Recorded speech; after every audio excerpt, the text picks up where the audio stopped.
Today is February 20th, and welcome back to part 4, where throughout this month, every Monday at 1 p.m., we release one short audio recording to help us process racial tension in America.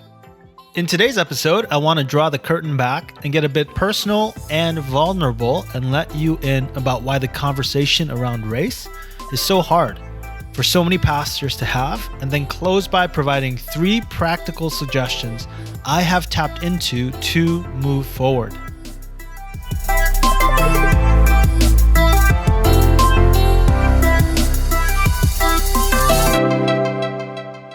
Back in May 2020, George Floyd was killed. In March 2021, 8 women of Asian descent were killed in Atlanta.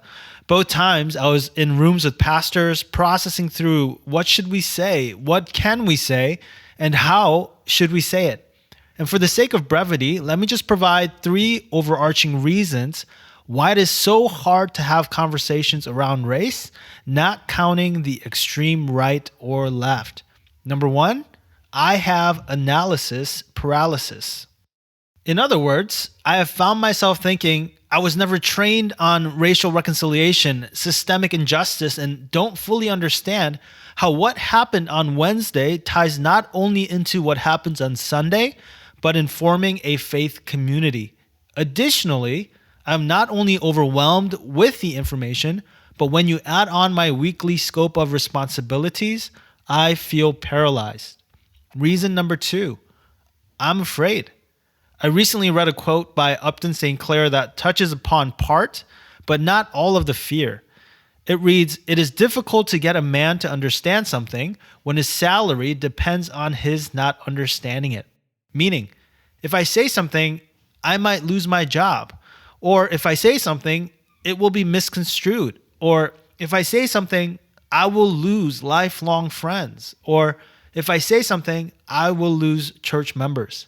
And finally, reason number 3, this conversation detracts from Jesus. Meaning, I have heard it said, racial reconciliation is a non-gospel issue. It muddies or becomes a hurdle for actual gospel conversation. Why would you do that when the message should be about Jesus? End quote. Have you ever thought or heard some of these things? I have. Now, if you're still with me at this point of the episode, I want to end by providing 3 practical suggestions I have tapped into to move forward. Number 1, in the face of analysis paralysis, recognize that a storehouse is built over productive seasons.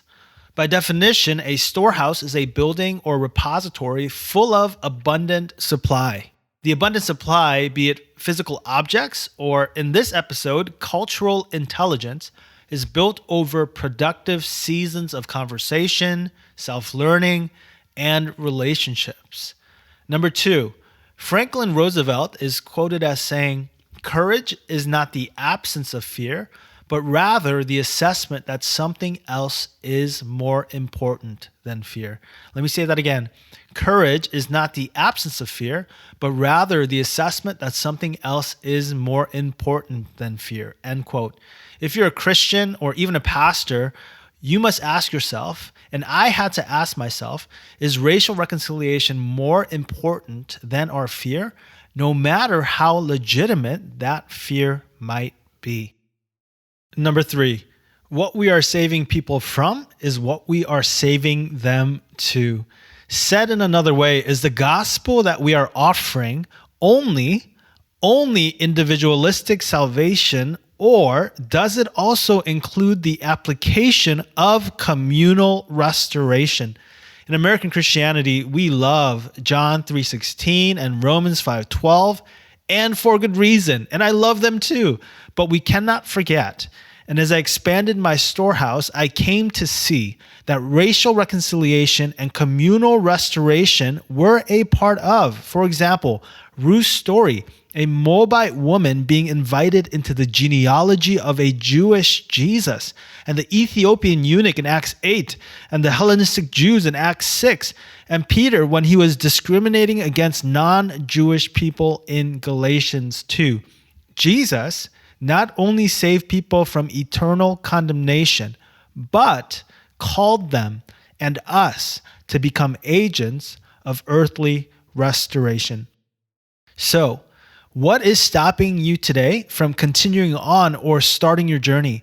And what other reasons or suggestions would you add to this list? Make sure to send them our way. Hey friends, my name is John Ju, and I help pastor 168 Church in the greater Chicago area. If this resource has been helpful, or if it stirred anything in your heart, we would love to hear from you. Simply find us on our socials, 168 Church, or connect with us by sending us a message at info@168cc.org.